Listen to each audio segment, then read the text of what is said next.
মুখ্যমন্ত্ৰীৰ সমষ্টিত দুলু আহমেদে চলালে নিৰ্বাচনী প্ৰচাৰ প্ৰধানমন্ত্ৰীতকৈ 7 লাখ ভিউৱাৰ্ছ বেছি দুলু আহমেদৰ মনোনয়ন পত্ৰ সমদলত সময়ত 22 লাখ ভিউৱাৰ্ছ হৈছে বুলি গৌৰৱ দুলু আহমেদৰ বৰপেটা সমষ্টিৰ নিৰ্দলীয় প্ৰাৰ্থী দুলু আহমেদে মুখ্যমন্ত্ৰীৰ গৃহ সমষ্টিত চলাই প্ৰচাৰ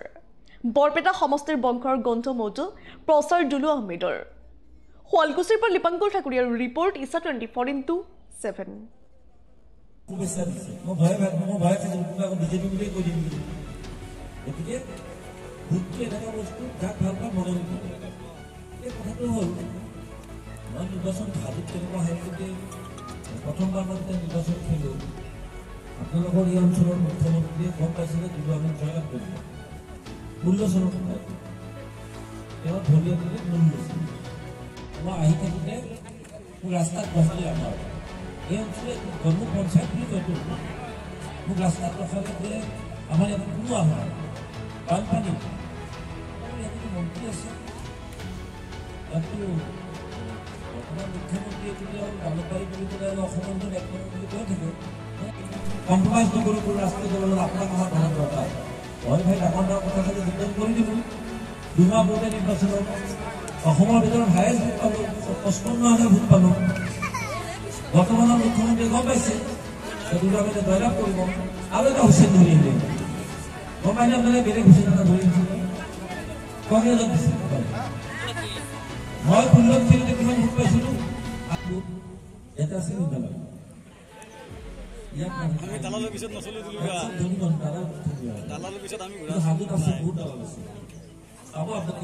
হৈ গ'লতো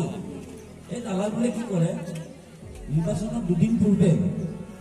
মুছলমান গাঁৱৰ টকাটো লৈ আহে বিজেপিৰ পৰা আৰু মুছলমান সমাজে হাতখন দেখিলে অলপ দুখ কৰে নকৰে এইবুলি ভোট দিব নেকি আজি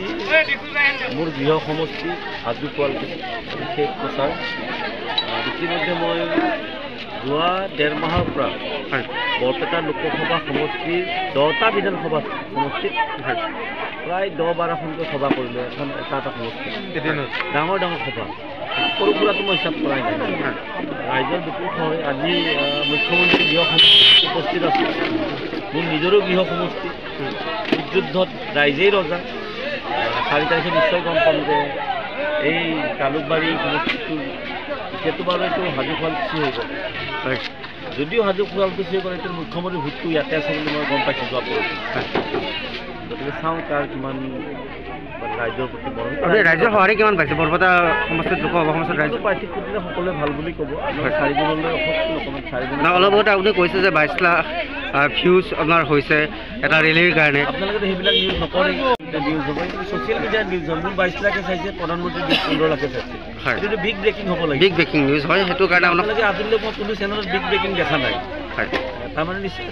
সাংবাদিক মাধ্যমো ভয় খাই কিনে ক'ৰবাত দুলু আহমেদৰ 22 লাখৰ কথা ক'লে হয়তো আমাক জেলে চেলে ভৰাই দিব নেকি হয়তো লাইচেঞ্চখন কাটি দিব নেকি ছ'চিয়েল মিডিয়াত আজিকালি